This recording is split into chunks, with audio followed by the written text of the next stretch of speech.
Hi hello నమస్తే welcome to our channel. ఈ రోజు మన ముందున్నటువంటి గెస్ట్ ఎవరనంటే Anvesh Kumar. He is the founder and CEO of Hacksense. Hi sir, నమస్తే. నమస్తే. సో ఇప్పుడు నెక్స్ట్ క్వశ్చన్ ఏంటంటే మనకి లాస్ట్ టైం మనం ఏఐ గురించి డిస్కస్ చేసుకున్నాం. అలాగే ఇప్పుడు అదే సాఫ్ట్వేర్ ఫీల్డ్ గురించి డిస్కస్ చేసుకుంటే ఒక వార్త సర్క్యులేట్ అవుతుంది. ఏంటంటే ఉండే కొద్దీ సాఫ్ట్వేర్ కంపెనీస్ కి డిమాండ్ అనేది తగ్గిపోతూ వస్తుంది అని అంటున్నారు. అది ఎంతవరకు నిజం? అది అసలు నిజంగా తగ్గిపోతే జాబ్ సెక్యూరిటీస్ ఉండవు కదా సార్ ఎవరికి? ఎగ్జాక్ట్లీ అండి. ఇప్పుడు ఇదివరకు ఏంటంటే మీకు ఆల్రెడీ చెప్పాను. ఇదివరకు ఏంటంటే సింగిల్ స్కిల్ సెట్ ఉంటే సరిపోతుంది. అంటే ఫర్ ఎగ్జాంపుల్ ఒక ఫ్యూ ఇయర్స్ బ్యాక్ ఉమ్, జావా నేర్చుకుంటే చాలు. అంటే ఇదివరకు ఏంటంటే front end developer, back end developer అని ఆ, డిఫరెంట్‌గా ఉండేవాళ్ళు. ఇప్పుడు ఫుల్ స్టాక్ డెవలపర్. అంటే అవును, combination of front end, back end. అంటే ఫుల్ స్టాక్ నేర్చుకుంటే నీకు ఫ్రంట్ ఎండ్ చేస్తావు, బ్యాక్ ఎండ్ చేయగలవు. అవును. ఓకే. సో ఇదివరకు ఏంటంటే సింగిల్ స్కిల్ సెట్ ఉంటే చాలు. ఫ్రంట్ ఎండ్ అయితే డెవలపరా, ఫ్రంట్ ఎండ్ లేదా బ్యాక్ బ్యాక్ ఎండ్ ఎండ్, ఉండేలా ఉంది. వెబ్ డెవలపరా లేకపోతే బ్యాక్ ఎండ్ డెవలపరా. ఇప్పుడేంటంటే ఫుల్ స్టాక్ మొత్తం. అంటే అవును. ఫ్రంట్ ఎండ్ చేయాలి, బ్యాక్ ఎండ్ చేయాలి, క్లౌడ్‌తో నీకు డీలింగ్ ఉండాలి. డివాప్స్ నేర్చుకొని ఉండాలి. డివాప్స్ అంటే టు ఆటోమేట్ ఆల్ ద అవును. ప్రాసెస్. అంటే 3-4 స్కిల్ సెట్స్ ఉంటే కానీ మనం సర్వైవ్ అవ్వలేం. హ్మ్. దాంతో పాటు ఇప్పుడు మీరు అనుకుంటారు, ఇప్పుడు ఫర్ ఎగ్జాంపుల్ ఏఐ జాబ్స్ అనేది ఇంకా ఫుల్ ఫ్లెడ్జ్డ్‌గా లేవు. అంటే ఫుల్ ఫ్లెడ్జ్డ్‌గా మార్కెట్‌లో అడిగినా కూడా ఆ జాబ్‌లో ఫిట్ అయ్యే వాళ్ళు ఇంకా లేరు. హుహు.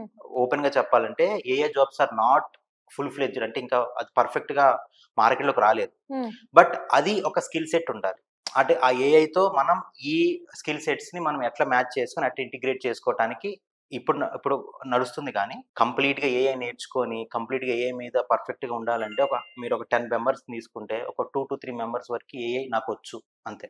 మిగతా 7 మెంబర్స్‌కి ఐ యామ్ గెట్ ట్రైన్డ్. నేను ట్రైన్ అవ్వాలంటారు. సో ఏఐ ఇప్పుడిప్పుడే వస్తుంది కాబట్టి దాని మీద నాలెడ్జ్ కూడా కంప్లీట్‌గా ఎవరికీ లేదు. ఆ జాబ్స్ కంపెనీ క్రియేట్ చేసినా కూడా దానికి ఫిట్ అయ్యే ప్రొఫైల్స్ కూడా చాలా తక్కువొస్తాయి. హుహు. వాళ్ళు ఫిట్ అయ్యే ప్రొఫైల్స్‌ని తీసుకోలేరు. ఇప్పుడు లేరు ప్రస్తుతానికి. ఇప్పుడిప్పుడే కొంచెం దాని మీద నేర్చుకొని ఏఎంఎల్ డెవలపర్స్ అంటారు. Artificial intelligence, machine learning. Hmm. So to get to make the to make the AI to work, మనకి ఏ డేటా కావాలంటే ఆ డేటా మీద వర్కౌట్ చేసి మనకి ఇన్పుట్ ఇస్తే మన అవుట్‌పుట్ ఎట్లా ఇవ్వాలనేది ఏఐ. హ్మ్. అవును. మనం పుల్ చేసుకున్నాం డేటా, మనకు కావాల్సిన డేటాను పుల్ చేసుకుంటానికి దాన్ని మనం క్వెషనైర్ గాని లేకపోతే ఏదన్నా ఒక ఇన్పుట్ ఇయ్యాలి. రా డేటా ఇస్తే ఆ రా డేటాని దాన్ని ప్రాసెస్ చేసి మనకు పంపిస్తది. Hmm. So natural language processing. So these are all the combination of AI. Generative AI, machine learning, natural language processing ఎంత combination of AI. So hmm. ఆ ఏఐ అనేది దాంతో పాటు మీకు ప్రోగ్రామింగ్ లాంగ్వేజ్ ఒకటి వచ్చుండాలి. డివాప్స్ పక్కా వచ్చుండాలి. దాంతో పాటు ఒక క్లౌడ్ కంప్యూటింగ్, ఏడబ్ల్యూఎస్ గాని, మైక్రోసాఫ్ట్ అజూర్ గాని దీని మీద ఐడియా హుహు. ఉంటేనే, అంటే 3-4 స్కిల్ సెట్స్ మీద ఐడియా ఉంటేనే మీరు సర్వైవ్ అవ్వగలరు. ఇప్పుడు ఏఐ వచ్చింది కాబట్టి, ఓకే. డిమాండ్ పెరిగింది కాబట్టి, ఎవరికైతే మీకు 3-4 స్కిల్ సెట్స్ మీద ఐడియా ఉంటేనే వాళ్ళు హ్మ్. వర్కౌట్ చేసి ఉండాలి. ఇప్పుడు ఫర్ ఎగ్జాంపుల్ ఒక 2-3 ఇయర్స్ ఎక్స్‌పీరియన్స్ ఉన్నోళ్ళు ఉంటారు. హ్మ్. వాళ్ళ 2-3 ఇయర్స్‌లో ఒక 5-6 ప్రాజెక్ట్స్ చేస్తే 2 ప్రాజెక్ట్స్ ఒక టెక్నాలజీ మీద ఉంటది. ఇంకో 2 ప్రాజెక్ట్స్ ఇంకో టెక్నాలజీ మీద హుహు. మీద ఉంటది. హ్మ్. వై? బికాస్ 2 టెక్నాలజీస్ అయ్యేలోపు మొత్తం మార్కెట్ ట్రెండ్ మారిపోతుంది. హ్మ్. హ్మ్. సో అదే 2 టెక్నాలజీస్‌కి ఇచ్చే బిల్డింగ్ ఈ 2 ప్రాజెక్ట్స్ మీకు ఇవ్వలేరు. మల్టీ టాస్కింగ్ చేస్తే గాని మీరు ఈ ప్రాజెక్ట్‌లోకి మిమ్మల్ని ఆన్‌బోర్డ్ చేసుకోగలమని అడుగుతారు. హ్మ్. సో అందుకనే మనం జాబ్ చేసుకుంటూ కూడా కొత్త కొత్త సర్టిఫికేషన్స్ చేస్తూ సర్టిఫికేషన్స్ ఉండాలి. చెయ్యాలి, ట్రైనింగ్ తీసుకోవాలి, నాలెడ్జ్ తెచ్చుకోవాలి. కొత్త కొత్త టెక్నాలజీ మీద మనం వర్క్ ఆన్‌లైన్‌లో చేస్తూ ఉండాలి. వర్క్ చేస్తూ ఎప్పటికప్పుడు ఉండాలి. నేర్చుకుంటూనే ఉండాలంటారు ఎప్పటికప్పుడు అప్‌గ్రేడ్ సాఫ్ట్‌వేర్‌లో. అవుతూనే ఉండాలి. అందరూ ఏమనుకుంటారంటే ఒక్కసారి ఇంటర్వ్యూ అటెండ్ అయిపోయి ఒకసారి మనం ఒక కోర్స్ నేర్చేసుకుంటే ఇంక అక్కడితో సెటిల్ అయిపోతాం. ఎక్స్‌పీరియన్స్ బట్టి ప్యాకేజెస్ అట్లా వచ్చేస్తాయి ప్రస్తుత అనుకుంటుంటారు గానీ సిట్యుయేషన్ అట్లా లేదు. ఇప్పుడు అస్సలు లోపలికెళ్ళాక సర్వైవల్ వేరు. కాంపిటీషన్ అంటారా సార్ చాలా. ఇప్పుడు ఈ లోపలెళ్ళాక మీరు జాబ్‌లో చేస్తున్నప్పుడు కూడా కాంపిటీషన్ ఉంటది. ఇప్పుడు ఆ టీమ్‌లో ఇప్పుడు ఫర్ ఎగ్జాంపుల్ మీరు ఎళ్ళినామంటే ప్రాజెక్ట్‌లోకెళ్ళలేరు. బెంచ్ మీద ఉంటారు. అవును. ప్రాజెక్ట్ రౌండ్స్‌కి మీరు ఇంటర్వ్యూ ఇవ్వాలి క్లయింట్స్‌కి. సో ఇచ్చేటప్పుడు అక్కడ కూడా ఒక ఉంటది కాంపిటీషన్. హ్మ్. అంటే ఒక అక్కడ 4-5 కూడా ఎప్పటికప్పుడు మెంబర్స్. ఇంటర్వ్యూస్ పెట్టి వాళ్ళని ట్రైన్ చేసుకుంటూనే ఉంటారంటగా. ట్రైన్ చేసుకుంటూనే ఉంటారు. ఫ్రెషర్స్ వస్తే ఒక 4-5 మంత్స్ ట్రైన్ చేస్తారు. ఓకే. చేసి వాళ్ళు దేనికి సింక్ అవుతారు, దేనికి సూటబుల్, దేనికి ఫిట్ అవుతారనేది ఆ ఇంటర్వ్యూస్‌కి మళ్ళీ ఎళ్ళాలి మనం. హుహు. ఆ ప్రాజెక్ట్ డిప్లాయ్‌మెంట్ రౌండ్స్ అంటారు. దానిలోకెళ్ళి మళ్ళీ మన కంపెనీకి ఇట్లా ఇంటర్వ్యూ ఇచ్చామో, సేమ్ అదే కైండ్ ఆఫ్ ఇంటర్వ్యూ ఒక సింగిల్ రౌండ్ మనం ఇవ్వాలి. ఇస్తేనే గాని వాళ్ళు ప్రాజెక్ట్‌లో తీసుకుంటారు. హుహు. అప్పుడు ఫెయిల్ అయితే ఇంకా వెనక్కొచ్చేయడమేనా? సెకండ్ ప్రాజెక్ట్ రౌండ్స్ ఉంటాయి. థర్డ్ ప్రాజెక్ట్ రౌండ్స్ ఉంటాయి. ఇక కంపెనీ ఇంకా 2-3 ప్రాజెక్ట్స్ మనం ఛాన్స్ ఇచ్చాము. ఇతను బెంచ్ మీద ఉంటున్నాడు గానీ త్రూ అవ్వలేకపోతున్నాడంటే ఒక 1 మంత్ టైమ్ ఇచ్చి, ఈ 1 మంత్ లోపు నువ్వు ఏదైనా ప్రాజెక్ట్‌లోకి ఎళ్తే ఎళ్ళవు, లేకపోతే పుట్ ద పేపర్స్ అని యూ కెన్ గో. హుహు. సో, వెళ్ళిపోవచ్చంటారు. ఇప్పుడొక ఫుల్ ఎండ్ అని అంటున్నారు గదా మీరు. బ్యాక్ ఎండ్, ఫ్రంట్ ఎండ్ కాకుండా ఫుల్ ఒక స్టాక్. ఫుల్ స్టాక్ రావాలి అని అంటున్నారు గదా! సో, దాంట్లో ఆల్‌మోస్ట్ మనం ఎన్ని సర్టిఫికేషన్స్ చేసుండాలంటారండి? ఎన్ని సర్టిఫికేషన్స్ అంటే ఫుల్ చేయాలి? స్టాక్ అంటే ఏం లేదండి. కంప్లీట్ ప్రాజెక్ట్ అంటే ఫ్రంట్ ఎండ్, బ్యాక్ ఎండ్. ఇప్పుడు మనం సాఫ్ట్‌వేర్ రెడీ చేయాలన్నా మనం ఫ్రంట్ ఎండ్ ఏంటంటే how user will see, user interface అంటారు, అంటే మనకి కనిపించేది, మనం ఇంటరాక్ట్ అయ్యేది.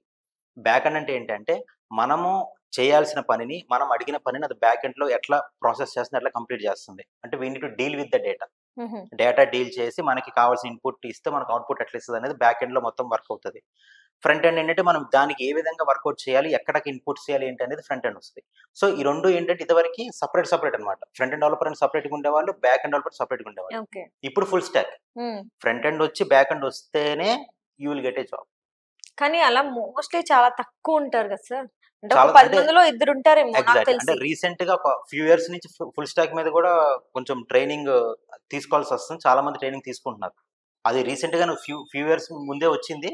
బట్ ఏంటంటే కాంబినేషన్ ఉండాలి కాబట్టి, రెండు వచ్చి ఉండాలి కాబట్టి కంపెనీస్ నుంచి అది స్లోగా ఒక ప్రాజెక్ట్స్ ఇట్లా ఉంటున్నాయి. ఫ్రంట్ అండ్ బ్యాక్ అండ్ కలిసి ఇప్పుడు అడుగుతున్నారు. రెండు కాంబినేషన్ ఉండాలి, ఆ మల్టిపుల్ స్కిల్ సెట్స్ ఉండాలి అని మనకి యూజువల్గా మన సీనియర్స్ కానీ, మనకు ఆల్రెడీ జాబ్ చేస్తున్న వాళ్ళు కానీ కొంచెం మనకి ఇన్పుట్స్ ఇస్తుంటారు. ఇప్పుడు నేను కొత్తగా నాది ఇంజనీరింగ్ అయిపోయింది, నేను బయటకు వచ్చాను. నా సీనియర్స్ని కానీ, ఆల్రెడీ నా జాబ్ చేస్తున్న వాళ్ళు కానీ, లేకపోతే మా బ్రదర్స్ని కానీ అడుగుతాను. సో ఇప్పుడు ఏది నేర్చుకుంటే బాగుంటుంది, దేనిలో వెళ్తే బాగుంటుంది అని. వై? బికాజ్ నీకు సాఫ్ట్వేర్ ఫీల్డ్ ఇంట్రెస్ట్ ఉంది. సో ఏ డొమైన్ మీద వెళ్ళాలి, నువ్వు ఏ స్కిల్ సెట్ మీద వెళ్ళాలంటే మల్టిపుల్ స్కిల్ సెట్స్. ఇప్పుడు వాళ్ళు నేర్చుకున్న ఒక స్కిల్ సెట్తో మనం కంపెనీలోకి వెళ్ళాం. మల్టిపుల్ స్కిల్ సెట్స్ నేర్చుకుంటేనే నాకు ఇది తెలుసు, ఇది తెలుసు, ఇది కూడా తెలుసు, ఎగ్జాక్ట్ ఉంటేనే సర్వే అవుతావు, తొందరగా నీకు కంపెనీలోకి వెళ్ళడానికి ఛాన్స్, అంటే రావడానికి ఏదైనా కూడా దానివల్లే. How many skill sets you have, you can grow in that. Okay, very nice information sir. Thank you so much. Thank you అండి.